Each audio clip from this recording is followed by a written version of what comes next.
This is Afternoon Sports Slay with the Queen, Micah K. Now remember, I'm doing this for the love of the game. A lot of boxing this upcoming Saturday night. Okay, let's get into it. You have Tony Harrison versus Bryant Perrella. Now, if you are new to my channel, make sure you hit that subscribe button, make sure you hit that like button, and definitely hit the notification bell. And if you are passionate like me, make sure you leave a comment and make sure you are sharing my content, especially if you like what you hear. Now, do not forget, all my boxing fans, all my slayers and slayettes, make sure you check out the info card too, so you can be a little bit more informed about the boxers that I am going to cover. Now, if you are also new to my channel, this is what I do. I do the background info first, then we do the analysis, okay, and then I give you my prediction. Now, I will be looking down because I will be referring to my handy dandy notes. Let's get into it. Here is the background info for first, all right.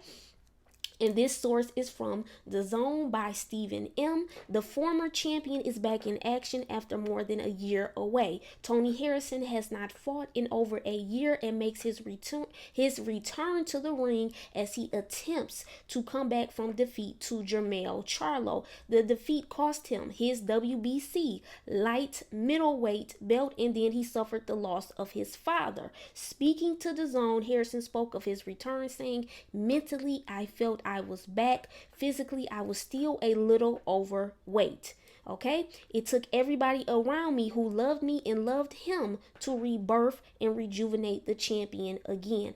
I'm not doing this for the money." Listen to this. He says he's not doing it for the money anymore. "I'm doing this for the legacy of my father." Okay, now let's get into my analysis. I am going to cover Bryant Perrella first, then we're going to transition over to Tony Harrison, and I'll give you the prediction. Here we go. So with Bryant, his last 3 fights were against Abel Ramos, Dominique Dalton, and Breedis Prescott, and a significant loss to you guys. Okay, that was a few years back. And the last time Bryant fought was February of 2020. That was before the pandemic hit. Now let's get into the analysis. What the Queen sees, my eye test of Bryant Perrella. Bryant has nice reach and height. Bryant uses the right to set up the left. Bryant is a southpaw. He uses the right to do a lot of jabbing. Nice right hook too. Bryant has a nice straight left hand. Bryant can throw nice combos, uses the right to connect to the head and body. Bryant can definitely land sneaky punches on his opponent. Bryant can definitely fight in the inside with nice combos, once again, nice uppercut, and utilizing the jab really well. Bryant to me is a nice, easy, relaxed type of fighter. The fight against Ramos, however, he let Ramos gain momentum to me, more so in those middle to late rounds, okay? Bryant was dominating the fight, but round 10 is when things changed drastically. Bryant looked like he was just trying to last. Definitely, to me, he looked like he was just trying to survive and make sure he got the win, but it did not go down like that, all right? Now, Bryant started to look tired, and it seems to me that Ramos basically wore him down. Ramos landed the left uppercut on Bryant for the first knockdown. Then came the right hand that took Bryant out. Ramos won by TKO. Okay.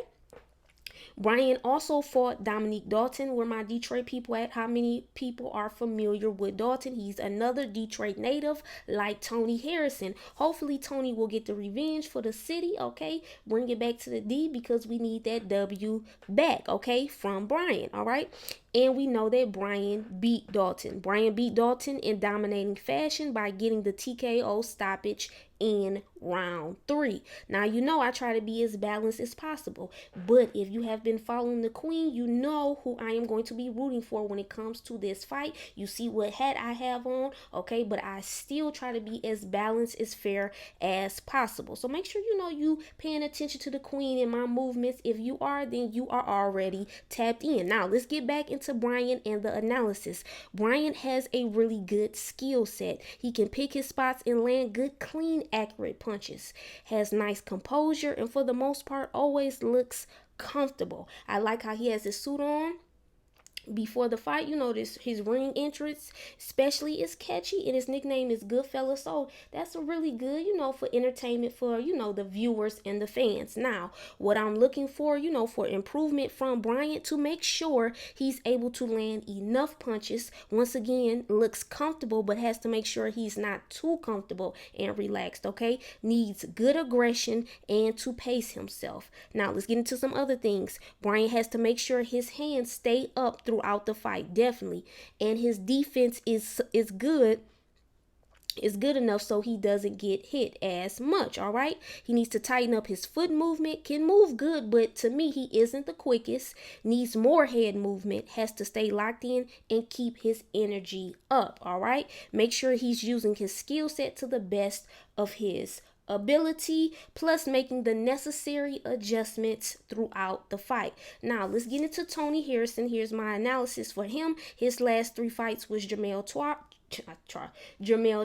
He fought him twice. Then Smith, and other significant fights was against Jared Hurd and Willie Nelson. Let's get into the analysis for Tony. Tony is a good height and has an excellent reach, okay? Let's touch on the rematch with Charlo. I'm not going to do a deep dive on this because I've done at least 2 to 3 analysis, Slayers and Slayettes, on this fight already about Tony and Charlo. If you're new to my channel, when you get a chance, make sure you go down the video playlist and look at that, on your own time. All right. Now, Tony utilized the left hand very good. The left jab has a snap to it, ladies and gentlemen. Tony has excellent quickness and accuracy. Tony is really good with his accuracy. Okay.